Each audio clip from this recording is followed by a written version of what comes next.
se puede decir que en la consulta podemos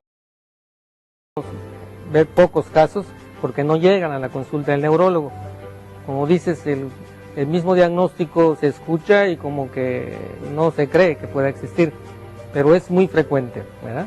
El síndrome de las piernas inquietas pues se caracteriza básicamente por una necesidad imperiosa por mover las extremidades inferiores principalmente, ¿verdad?, aunque puede afectar las superiores, ante una sensación, ¿verdad?, muy desagradable, muy molesta, que es lo que obliga al paciente a mover imperiosamente las extremidades inferiores para aliviar estos síntomas.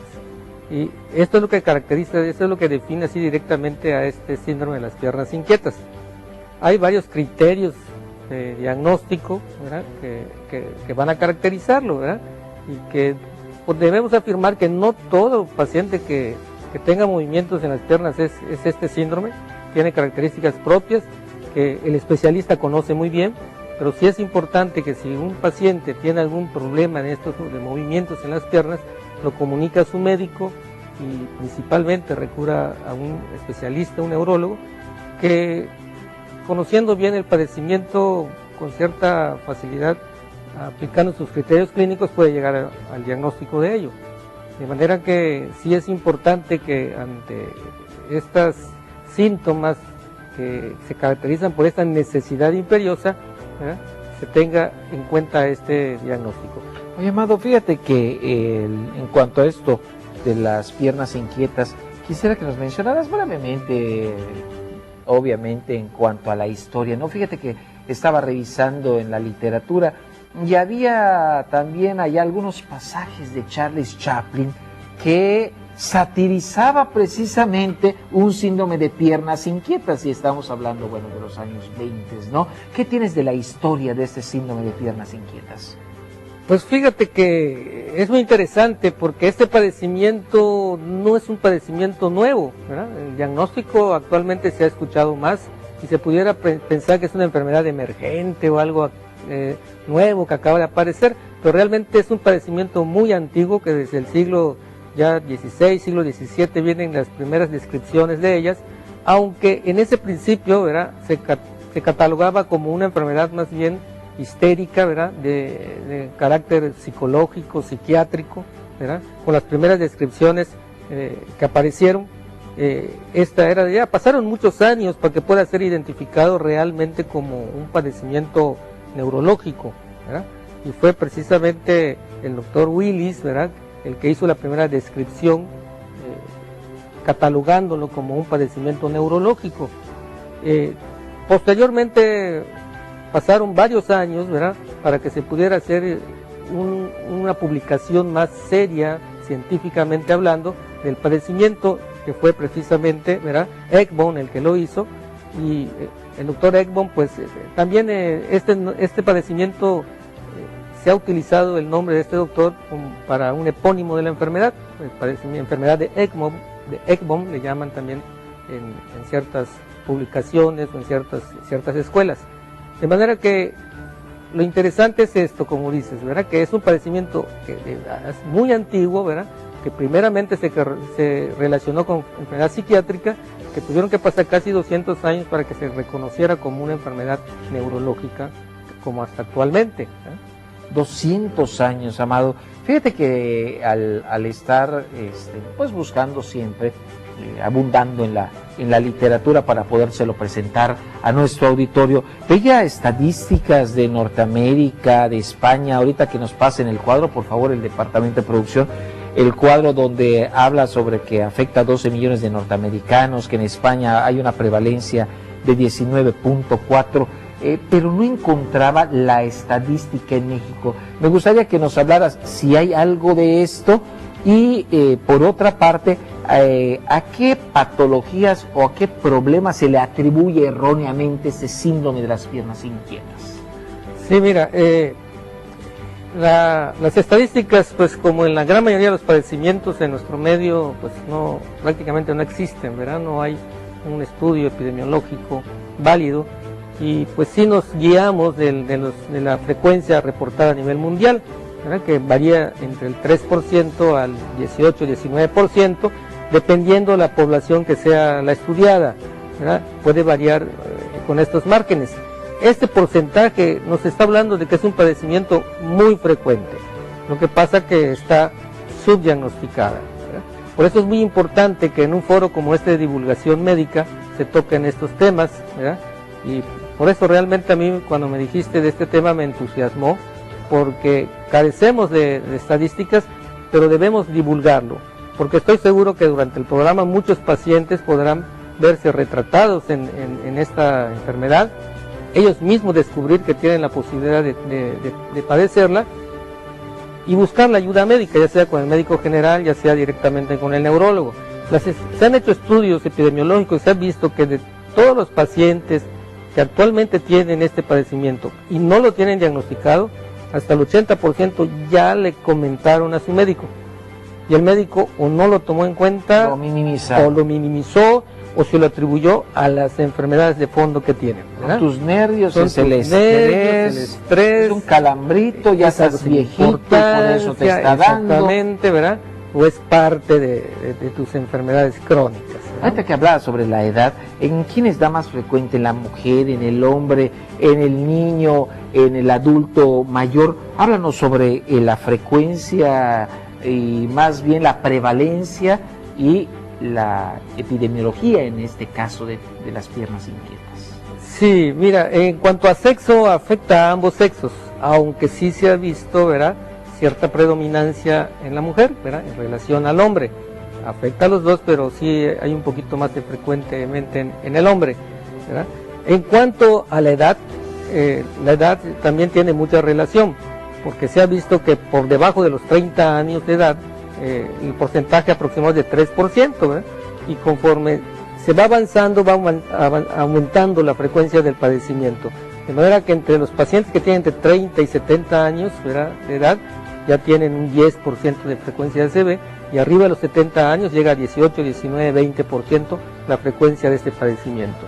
Entonces estos estudios epidemiológicos nos están indicando que tiene mucha relación con la edad. Conforme la edad más avanzada es más frecuente encontrarlo. O sea, no se descarta en los niños. No. Pero sí, conforme va pasando los años, tanto la frecuencia de las molestias se va incrementando como la intensidad hasta llegar a interrumpir el sueño, que eso lo vamos a tratar más adelante cuando nos hables de los signos y síntomas. Y cuando hablamos de la causa de la enfermedad, ¿es un origen conocido o seguimos como en muchas enfermedades en el desconocimiento de cuál es verdaderamente la causa en la mayoría de las ocasiones? Y si lo desconocemos, ¿en qué proporción está entre las que sí conocemos que lo originan y entre las que no conocemos que lo originan? Sí, mira, el origen es desconocido, ¿verdad? De lo que es el síndrome de las piernas inquietas. Hay dos tipos en que podemos dividirlo en dos grupos, ¿verdad? Aquel que no tiene un origen conocido, que se llaman idiopáticas, ¿verdad?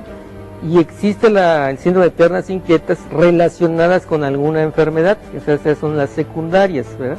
Hablando de estas primarias o idiopáticas que no tienen una etiología, un origen conocido, se desconoce cuál es la fisiopatogenia, se desconoce exactamente cuál es el origen del padecimiento.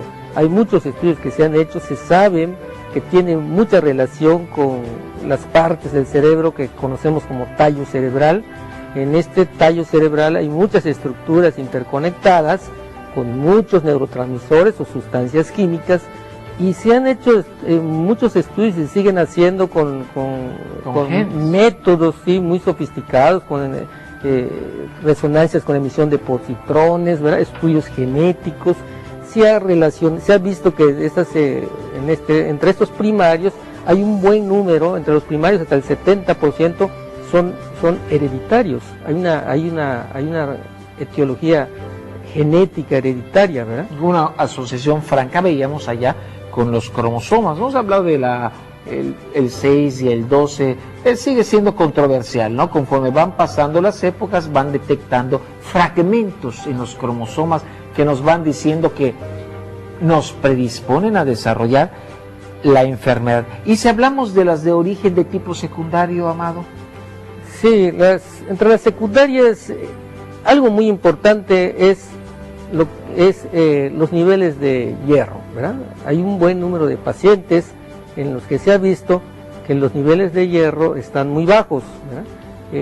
Incluso muchos de los casos idiopáticos, si no se estudian, pues pudiéramos estar pasando por alto un paciente que tiene bajos niveles de hierro y que no tiene otra sintomatología.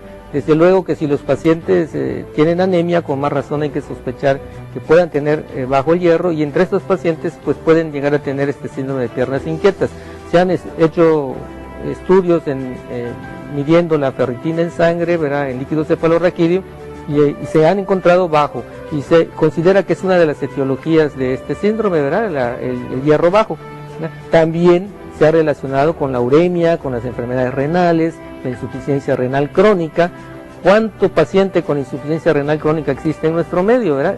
Seguro que entre esos hay un buen porcentaje de pacientes que tiene este síndrome y que pues o no le dan la importancia porque se está centrado más en otro tipo de sus manifestaciones. La veíamos por allá también una embarazada. No, solo en el tercer trimestre, sí, ya avanzadito. Tercer trimestre. ¿Medicamentos cuáles? Medicamentos que causen, se han visto que antidepresivos, ¿verdad? Se ha visto también antiepilépticos, medicamentos que precisamente su mecanismo de acción es cambiar, ¿verdad?, la dinámica de los neurotransmisores, de las sustancias químicas que comentábamos en el encéfalo, en el tallo cerebral. Entonces dan un beneficio por un lado, pero al hacer cambios en esto, pues pueden ocasionar precisamente enfermedades de este tipo, como te insisto, el síndrome de las piernas inquietas, que se ha visto relacionado con la dinámica de la dopamina, de una serie de cosas, ¿verdad? Ya hablamos del hierro, de medicamentos, del embarazo. Ahora, si habláramos de enfermedades, ¿con qué enfermedades son con las que más frecuente se pudiera ver asociado en ese origen, en ese 30% que sí conocemos que pudieran condicionar algunos datos o desencadenar el síndrome de piernas inquietas? Bueno, existen algunos padecimientos que son también muy comunes en nuestro medio, ¿verdad?, como la diabetes, ¿verdad?, la artritis reumatoidea, que entre sus complicaciones tardías está la polineuropatía, y la polineuropatía, una de sus manifestaciones puede ser un síndrome de piernas inquietas, ¿verdad? También se ha visto en patología cardíaca, algo que quizás pensemos que no es tan correlacionable, pero en insuficiencia cardíaca congestiva, ¿verdad?, cuando se asocia con un canal raquídeo estrecho, se ha visto que puede existir este síndrome de piernas inquietas, ¿verdad? De manera que pues sí es muy variada la posibilidad de asociación, ¿verdad?, incluso con la ingesta de algunos elementos como el alcohol, ¿verdad?, el café, cuando se ingiere en forma muy intensa y en pacientes susceptibles, pues puede estar relacionado con un síndrome de piernas inquietas. Bueno, ya hemos hecho un recorrido, Amado, en esta primera etapa, en este primer bloque, sobre cómo definimos lo que son el síndrome de piernas inquietas, cuál es el de tipo primario, que es el 70% de los casos, el secundario asociado a medicamentos, al embarazo, algunas enfermedades concomitantes, entre ellas diabetes mellitus, la artritis reumatoide, y obviamente la etiopatogenia, en quien les da más, al hombre, a la mujer.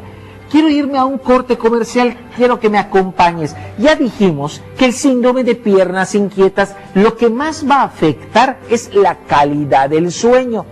Por eso, cuando regrese del corte, me gustaría que veamos un reportaje sobre el sueño, la importancia del sueño, por qué soñamos, porque es importante, repito, tener un descanso reparador. Estás en Salud y Bienestar. El día de hoy estamos hablando sobre el síndrome de las piernas inquietas.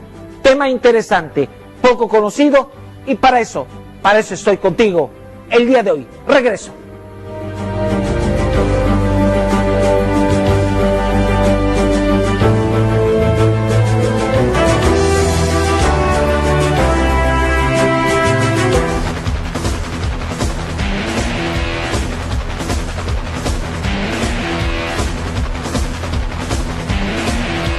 Por mucho tiempo los